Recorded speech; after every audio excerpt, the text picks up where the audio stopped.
Sa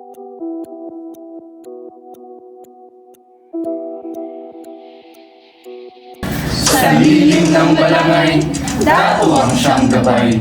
Batas ay hango sa rito at payapang buhay. Ngunit dumating ang banyaga, dala ay kadena. Ang kapangyarihan sa palasyo lamang nagbulag. Bawal ang tinig, bawal ang puro-puro. Ang Pilipino'y alipin sa sariling puno.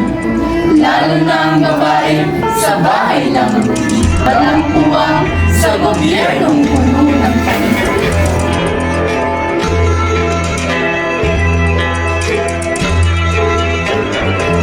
Hawak natin ang balota, ang kapangyarihan ay sa atin. Ngunit bakit ang prinsipyo tila'y madaling bilhin? 200 para sa 3 taong pagdurusa. Binibenta ang bukas para sa pananalian ginhawa. Ang entablado ng gobyerno'y puno ng drama at kulong. Mga tiwali naghahari, bulsa'y laging puno. Abuso sa pwesto, tila laro na lang ang lahat. Habang ang mahirap, lalong naghihigaw sa lamat.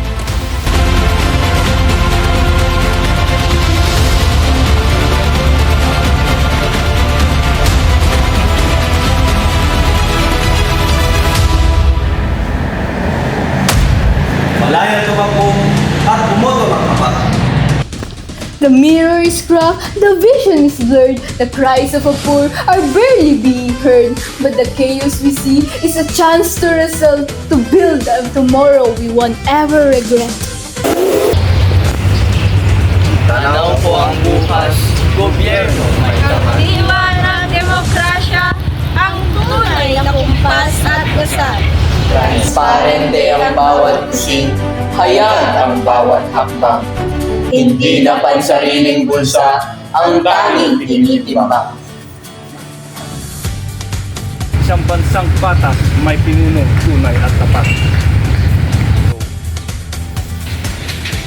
Nang prioridad ay tao, hindi ang sariling sining at kalat. Isang gobyernong liwanag ang hatid sa bawat lahat. Para sa mas maliwanag na bukas ng ating bayan. The government, not just a home or dome, it mirrored the people, their spirit, their home. Tomorrow is built by the strength we convey. With leaders of truth, the nation will stay. Government, government, government, awaken the flame for freedom that's true to our country's name.